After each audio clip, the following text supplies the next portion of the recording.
The 95003 finding identified a valve failure in Unit 1. Okay. The INPO report identified numerous valve failures in all 3 units at the plant. Now, have all those problems, what was identified in the notes, and I outlined this here, page 30 and 31 from the field notes concerning numerous valve problems at Browns Ferry, has that been corrected? Have the numerous valve problems to include the one at which they received the 95003 finding on, can you give assurances to the public that all those valve problems identified in the INPO report have been corrected at this time? So Gary, thanks for your summary and for getting to a question. I think it's a bit difficult and impossible actually for us to answer that question here tonight. And your question is every valve identified in the 2010 INPO report that needed to be fixed? Can we confirm for you that they've been repaired? We can't do that. It would be. I did hear you said you can't do that. Yeah, in fact, I wouldn't ask my people to do that right now. What I will do is commit to taking your question back and getting back to you. Let me just say, regarding the Institute of Nuclear Power Operations, which was formed after the accident at 3 Mile Island, the focus on driving industry to excellence in operations, and has positively impacted the performance of the nuclear industry. Their reports are proprietary. NRC recognizes that as part of our regulations under 2.790 that we would not release that information.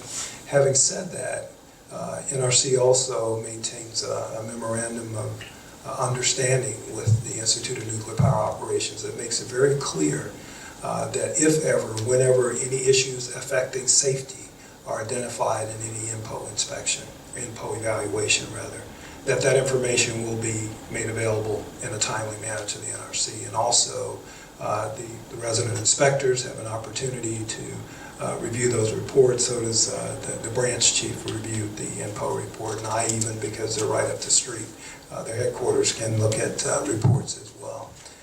So that information is available to NRC.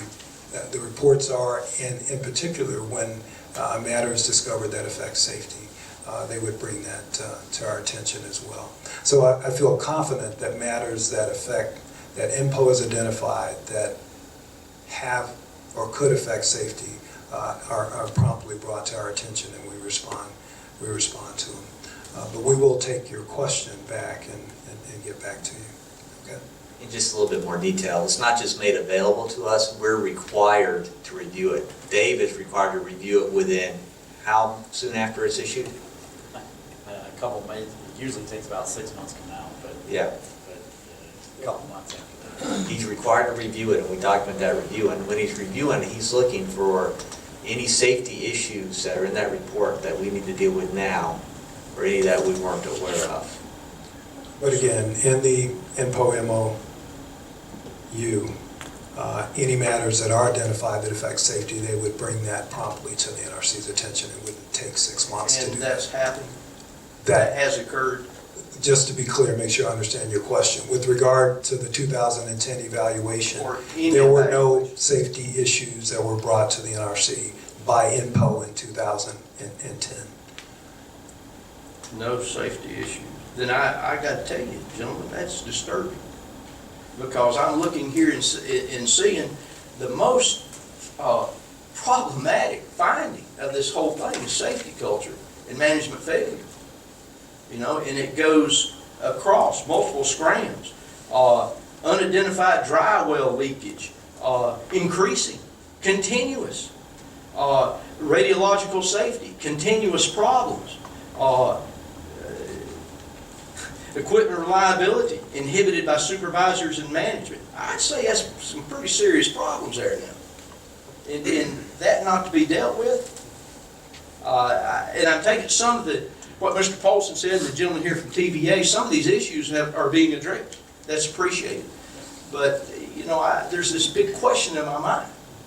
So what you've done, Gary, thank you for reminding me of the time frame of this report, because it was not long after that I believe TVA was receiving additional attention from the Institute of Nuclear Power Operation. But actually prior to that evaluation and report being issued, I signed out the red finding for Unit 1. And in the interactions that we had since then, equipment reliability and a number of the other issues were already under NRC scrutiny and therefore public scrutiny.